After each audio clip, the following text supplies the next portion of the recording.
Hello and good afternoon, ladies and gentlemen. This is Sushan Shabna Dillard White, aka the Descendants of Jacob's Nation Ministry. How's everyone today? I come to you today in this video to share with you the process of authenticating your birth certificate on three different levels. I want to share the 5-tier global gateway. Anyone can take these 5 steps and authenticate their birth certificate no matter where they are in the world. So, in my book that I am promoting and marketing, in this book, we're going to take advantage, okay? We're literally going to authenticate our birth certificate on 3 different levels. I'm going to show you how easy it is. So, without further ado, the very first step, ladies and gentlemen, we are going to do, I'm going to share my screen, of course. We have to authenticate our birth certificate, right? On 3 different levels. But before we can do that, you have to literally order a P.O. box. You need a P.O. box because this P.O. box address will now be used going forward for all correspondence for the TACN, the all caps name, okay? This P.O. box will be the new address for the all caps name, TACN, aka your straw man, okay? We're gonna come here, you're going to open up and pick the smallest size, will do, okay? But you definitely will need to invest in the P.O. box. Very first step of this process. Second step, we're going to go over now. You're going to go to the vitalcheck.com. I'm going to walk you through the process of ordering your long form birth certificate, which we will need for this process, okay? No matter where you are, you need to order your birth certificate. It has to be the state you were born, not the state where you live, not the state where you're moving to, the state you were actually born. Now, this is the process. I will hold your hand. Birth certificate, you will put your name in, the state you were born, the city or borough, your birth date. They're going to ask you, what is the reason for this? Our reason will always be apostille, or authentication. Once we click that button, they're going to let you know you're going to receive a birth vault certificate that is considered the long form certificate. That is the form we need, not the short form that we've grown accustomed to seeing, okay?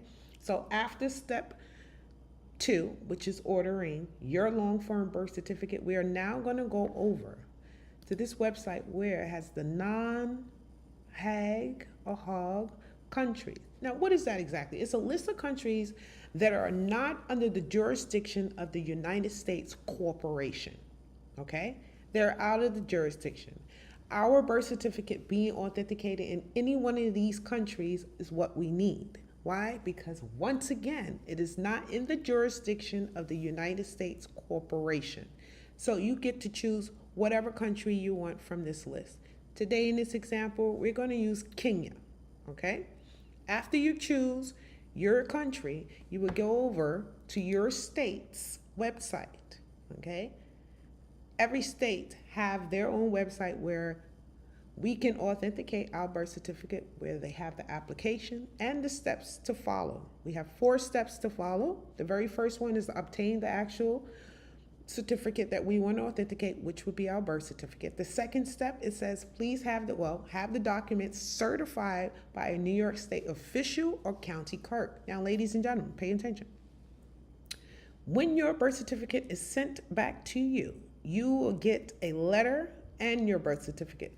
Both the letter and the birth certificate will go into your package when we are filling out the application on the second level, which is your state that you were born. We are now going to authenticate this birth certificate on the second level, which is the state you were born, okay? So this is what will be sent to you back in the mail when it comes to your birth certificate.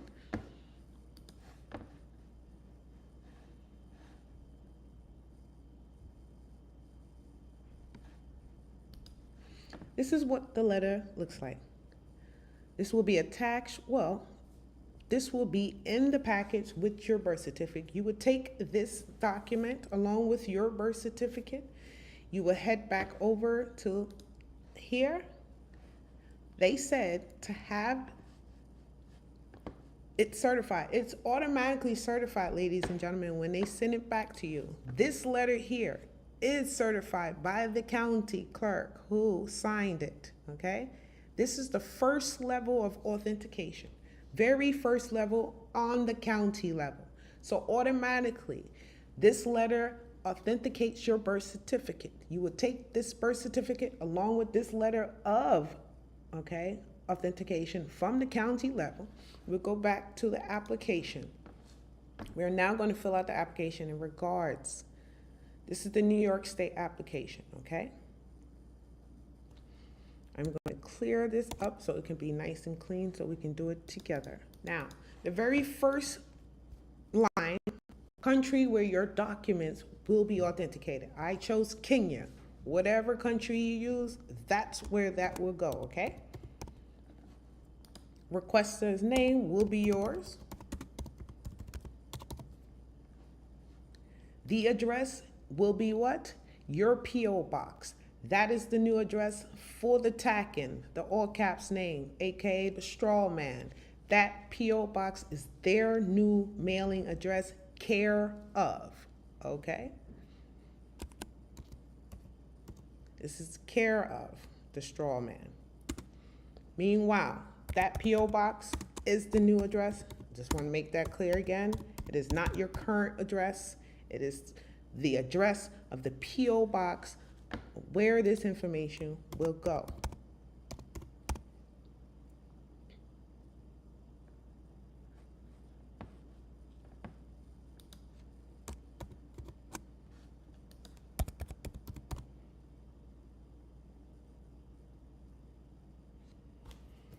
Okay. When it comes to your telephone number and when it comes to your email address, it is strictly up to you. It's optional.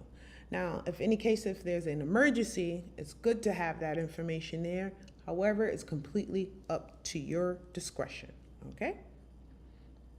Second, they're going to have us a self-addressed stamped envelope for those who are going to be mailing in your application.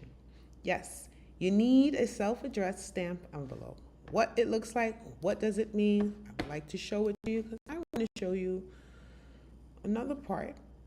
On this envelope here, you see the self-extent, you see your address will be here. On the top left will be blank because, again, the authentication process, people will fill that out. However, I wanted to point out the postage. You see the postage? Put extra, you guys. It won't hurt. Put extra stamps, okay? Put extra postage because you want your birth certificate to get back to you quickly. So it doesn't hurt to put more than usual stamp. Put extra stamps on your self-addressed envelope, okay? That's what I wanted to point out. Okay, after that, as you can see, you got mailing information. You got two different addresses. One is for when you're mailing your information, that's on the left-hand side. That is the P.O. Box 22001. However, if you're going to utilize the express mail, the next day mail, as you can see, they got a completely different address. So, two addresses for two different methods, okay?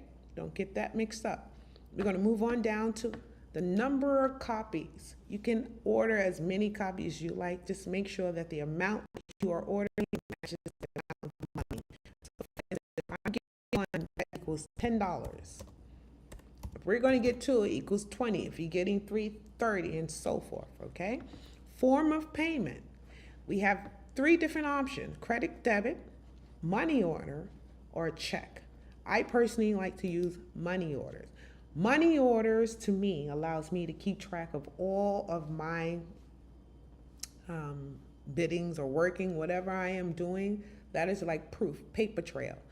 Also, money orders is the only real money that comes out of all post offices, just like it's as real as gold and silver. That is the only real money. So this is why I use money orders. Now you have a choice. You can use credit or debit. Now I want to say this. If you use credit or debit, you have to fill out the information that is underneath. That means your name, the billing address, city, state, zip code, card number, expiration, and the CVV. And the most important part, you have to sign your name, you guys. If you forget to sign your name on this application, they will send this application back to you, which will prolong the whole process and you have to start again. So in order to avoid that, print it out if you have to, sign it with wet ink if you have to, but do not leave it blank, ladies and gentlemen, if you choose to use credit or debit. Now, this completes the second level of authentication. On the state level, you will mail this back to whichever address you will choose. They will send it back to you. And when it comes back to you, ladies and gentlemen, this is what it's going to look like. Now, you're not going to alter or change anything on this document when they send it back to you. You're not going to write on it. You're not going to separate the papers. You're not going to stamp anything on it. You're just going to leave it just the way it is. The reason why I say this, because people in the past literally would get their package back and literally start marking it up and stamping it. And for whatever reason they were doing